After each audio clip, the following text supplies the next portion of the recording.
경기도 평택의 한적한 골목길 아침 햇살이 유리창을 통해 들어오는 작은 꽃집.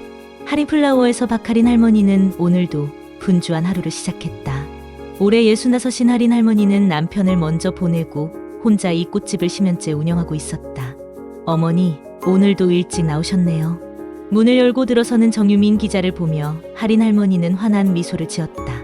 40 중반의 유미는 이 동네에서 나고 자란 토박이로 어머니처럼 따르는 할인 할머니에게 매주 꽃을 사러 오는 단골이었다. 유민아, 오늘은 무슨 꽃이 필요하니? 어머니 성묘용이야? 네, 그렇습니다.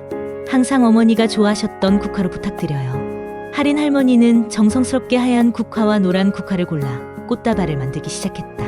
손놀림이 여전히 능숙했다. 젊은 시절 꽃꽂이를 배웠던 솜씨가 나이가 들어서도 그대로였다. 할머니, 요즘 장사는 어떠세요? 온라인 꽃집들이 많아져서 힘드시죠? 그래도 우리 동네 분들이 많이 찾아주시니까 괜찮단다. 특히 유민이 같은 효자가 있어서 고맙지. 두 사람은 따뜻한 차를 마시며 이런저런 이야기를 나누었다. 유미는 최근 맡은 취재 이야기를, 할인 할머니는 동네 소식을 들려주었다. 이런 평화로운 일상이 20년 넘게 이어져 온 터였다. 그런데 며칠 후 할인 할머니의 조용한 일상에 큰 파문이 일었다. 할머니, 큰일 났어요. 꽃집으로 뛰어온 것은 옆집 슈퍼를 운영하는 김영자 할머니였다. 그녀의 손에는 아침 신문이 들려 있었다. 이게 무슨 소리예요? 우리 할인이가 나쁜 일에 연루됐다고? 신문 사회면 톱 기사의 제목은 충격적이었다. 불법 수입 꽃거래의 배후, 동네 꽃집까지 연루 의혹. 그리고 그 기사를 쓴 기자 이름은 다름 아닌 정유민이었다. 할인 할머니는 안경을 쓰고 기사를 천천히 읽어보았다. 기사에는 자신의 꽃집이 불법 수입 꽃을 유통하는 조직과 연결되어 있다는 내용이 적혀 있었다. 심지어 꽃집 사진까지 실려 있었다. 이런, 이게 무슨 일이냐? 할인 할머니는 그 자리에 주저앉았다. 평생 정직하게 살아온 자신이 하루아침에 범죄자 취급을 받게 될 줄은 꿈에도 몰랐다. 영자야, 나는 정말 모르는 일이야. 꽃은 항상 꽃시장에서 직접 사왔는데 물론 알고 있어요. 할머니가 그런 분이 아니라는 걸 동네 사람들 다 알아요. 하지만 이 기사를 쓴 사람이 유민이라니 참 이상해요. 할인 할머니의 마음은 복잡했다. 그토록 믿었던 유민이 왜 이런 기사를 썼을까? 분명히 무슨 이유가 있을 것이었다. 오후가 되자 꽃집 앞으로 몇 명의 사람들이 모여들기 시작했다. 기자들과 동네 사람들이었다. 할인 할머니는 문을 닫고 집 안으로 들어가야 했다. 그날 밤 할인 할머니는 잠을 이룰 수 없었다. 40년 전 이 동네에 처음 이사 왔을 때의 일들이 떠올랐다. 젊은 신혼부부였던 자신과 남편이 작은 방 하나에서 시작해서 아이들을 키우고 꽃집을 차리고 이웃들과 정을 나누며 살아온 세월들. 여보, 당신이 살아계셨다면 이런 일을 어떻게 해결하셨을까요? 할인 할머니는 액자 속 남편 사진을 바라보며 중얼거렸다. 남편은 생전에 항상 진실은 시간이 밝혀준다고 말하곤 했었다. 다음 날 아침 할인 할머니는 마음을 정했다. 진실을 밝히기 위해서라도 유민을 직접 만나봐야겠다고 생각했다. 설령 배신당했다 하더라도 20년 넘게 쌓아온 정이 무엇인지 확인하고 싶었다. 할인 할머니가 꽃집 문을 열었을 때 평소와는 전혀 다른 광경이 펼쳐졌다. 그동안 정겨운 인사를 나누던 이웃들이 고개를 돌리고 지나갔다. 30년 넘게 단골이었던 정미경 할머니마저 멀뚱히 서서 꽃집을 바라보다가 발걸음을 돌렸다. 할인아, 괜찮아? 그나마 다행인 것은 절친한 친구 김영자 할머니가 변함없이 찾아와 준 것이었다. 영자야, 나는 정말 억울해. 평생 남에게 피해 준 적도 없는데 어떻게 이런 일이. 알아. 그런데 할머니, 유민이 전화 왔어. 오늘 오후에 할머니 만나고 싶대. 할인 할머니의 가슴이 두근거렸다. 유민을 만나면 모든 것이 해결될 수 있을까?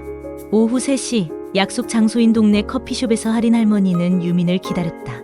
평소 같으면 환한 미소로 맞아주었을 텐데 오늘은 마음이 무거웠다. 할머니. 문을 열고 들어온 유민의 얼굴도 어두웠다. 그는 할인 할머니 앞에 앉더니 깊은 한숨을 내쉬었다.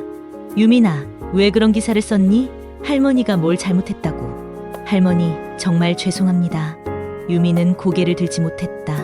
20년 넘게 어머니처럼 따랐던 할인 할머니를 이렇게 힘들게 만들었다는 죄책감이 그를 짓눌렀다.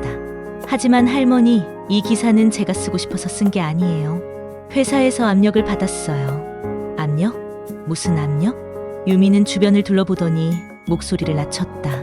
할머니, 이 업계에는 상상 이상으로 큰 세력이 있어요. 꽃 유통을 독점하는 거대한 조직이 있다고 들었어요. 그들이 자신들에게 방해가 되는 사람들을 제거하기 위해 언론을 이용한다는 거예요. 할인 할머니는 이해할 수 없었다. 꽃 장사에 무슨 거대한 조직이 있다는 것인가? 그럼 할머니가 그 조직에 방해가 된다는 말이야? 정확히는 모르겠어요. 하지만 누군가가 할머니를 타겟으로 정했다는 건 확실해요. 저도 처음에는 그냥 단순한 취재인 줄 알았는데 조사를 해보니 더 복잡한 문제였어요. 유미는 가방에서 몇 장의 서류를 꺼냈다. 할머니, 혹시 할인무역이라는 회사 이름 들어보셨어요? 할인 할머니는 고개를 갸웃했다. 할인무역? 잠깐만. 그 이름 어디서 들어본 것 같은데. 할머니가 꽃을 들여오는 거래처 중에 할인무역이 있어요. 할머니는 직접 거래하신 게 아니라 꽃시장을 통해서였지만 결국 그 꽃들의 원산지가 할인무역이었어요. 할인 할머니는 깜짝 놀랐다. 자신도 모르게 문제가 있는 회사와 연결되어 있었다는 것이었다. 그럼 나는 정말 잘못한 게 없는 거야? 물론이에요, 할머니. 할머니는 피해자예요. 하지만 문제는 이 조직이 할머니를 스케이프 고트로 만들려고 한다는 거예요. 스케이프 고트? 희생양이라는 뜻이에요. 자신들의 잘못을 할머니에게 뒤집어 씌우려는 거죠. 할인 할머니의 눈에 눈물이 고였다. 평생 착하게만 살아온 자신이 왜 이런 일을 당해야 하는지 이해할 수 없었다. 그럼 어떻게 해야 하니? 할머니는 어떻게 해야 해? 유미는 할인 할머니의 손을 잡았다. 그 손이 예전보다 더 거칠고 주름이 많아진 것을 느꼈다. 할머니, 제가 도와드릴게요. 이 문제를 해결할 방법이 있어요. 하지만 쉽지 않을 거예요. 뭘 하면 되는데? 진짜 범인을 찾아내야 해요. 할인무역의 실체를 밝혀내고 그들이 어떻게 불법 거래를 하고 있는지 증거를 찾아야 해요. 할인 할머니는 두려웠다. 평범한 꽃집 할머니인 자신이 그런 큰일을 할 수 있을까? 유미나, 할머니는 무서워. 그런 나쁜 사람들과 맞서는 건 너무 위험하지 않을까? 할머니, 지금 가만히 있어도 위험해요. 이미 할머니는 그들의 타겟이 되었어요. 싸워서 이기는 것만이 할머니를 지키는 길이에요. 할인 할머니는 오랫동안 고민했다. 남편이 살아계셨다면 뭐라고 했을까? 아마도 할인아, 우리가 잘못한 게 없으면 당당하게 맞서자라고 했을 것이다. 알겠어, 유미나. 할머니가 해볼게. 하지만 너도 위험해지는 거 아니야? 괜찮아요. 할머니, 저도 기자로서 진실을 밝혀야 할 의무가 있어요. 그리고 유미는 잠시 망설이다가 말했다. 할머니는 저에게 진짜 어머니 같은 분이에요. 할머니를 지키는 게 제 의무라고 생각해요. 그날 밤 할인 할머니는 오랜만에 깊은 잠에 들었다. 마음속에 작은 희망의 불씨가 타오르기 시작했다. 다음 날부터 할인 할머니와 유미는 본격적인 조사에 들어갔다. 할인 할머니는 지난 10년간의 모든 거래, 장부와 영수증을 정리했다. 한 장 한 장 꼼꼼히 살펴보니 패턴이 보이기 시작했다. 유미나, 이상한 게 있어. 할인무역에서 온 꽃들은 항상 다른 꽃들보다 싸더라고. 할머니, 그게 바로 함정이에요. 불법으로 들여온 꽃들을 싼 값에 파는 거죠. 할인 할머니는 자신도 모르게 불법 꽃들을 팔고 있었다는 사실에 충격을 받았다. 하지만 동시에 억울함도 컸다. 그 사실을 모르고 있었던 자신이 왜 범죄자 취급을 받아야 하는가? 할머니, 할인무역에 대해 더 알아봐야 해요. 혹시 다른 꽃집 사장님들과 아는 사이 있으신가요? 그럼 청담시장에서 30년 넘게 장사하신 박철수 어르신이 계셔. 그분은 뭐든지 잘 아시거든. 다음 날 할인 할머니와 유미는 청담시장을 찾았다. 박철수 할아버지는 70이 넘은 나이에도 불구하고 여전히 정정했다. 하지만 할인무역 이야기를 꺼내자 그의 표정이 심각해졌다. 할인 씨, 그 회사 이름을 어디서 들었어요? 왜요? 뭔가 문제가 있나요? 박철수 할아버지는 주변을 살피더니 목소리를 낮췄다. 그 회사, 보통 회사가 아니에요. 겉으로는 무역회사라고 하지만 실제로는 이 업계 전체를 쥐락펴락하는 조직이라고 들었어요. 조직? 네, 마치 옛날 주먹패 같은 거죠. 자기들 말 안 듣는 상인들을 괴롭히고 가격도 자기들 마음대로 조작해요. 심지어 언론까지 움직인다고 하더라고요. 유민이 놀라며 물었다. 그럼 혹시 최근에 다른 꽃집들도 피해를 본 적이 있나요? 있어요. 작년에 종로에서 30년 넘게 장사하던 김씨네 꽃집이 하루아침에 문을 닫았어요. 그것도 갑자기 세무조사 나오고 신문에 나쁜 기사 나고 나서요. 할인 할머니는 소름이 돋았다. 자신이 당하고 있는 일이 처음이 아니라는 것이었다. 그럼 그 조직의 실체를 아시는 분이 계신가요? 박철수 할아버지는 한참을 망설이다가 말했다. 실은 저도 그들과 싸우고 있어요. 네, 저는 예전에 경찰이었어요. 산업범죄 수사대에서 30년 일했죠. 퇴직하고 나서 이 일을 시작했는데 우연히 이 조직의 존재를 알게 됐어요. 할인 할머니와 유미는 깜짝 놀랐다. 평범한 상인인 줄 알았던 박철수 할아버지가 전직 경찰이었다니. 할아버지, 그럼 혹시 우리를 도와주실 수 있나요? 물론이에요. 사실 저도 증거를 찾고 있었거든요. 할인 씨가 당한 일이 좋은 기회가 될 수도 있어요. 그날부터 세 사람은 팀을 이루어 조사에 나섰다.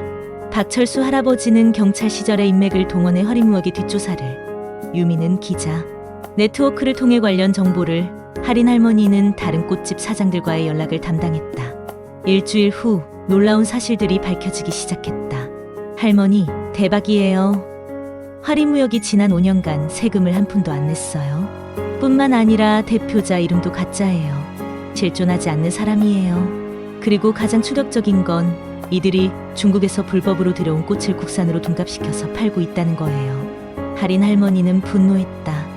자신 같은 선량한 상인들을 이용해서 부당한 이익을 취하고 문제가 생기면 희생양으로 만드는 악질 조직이었던 것이다.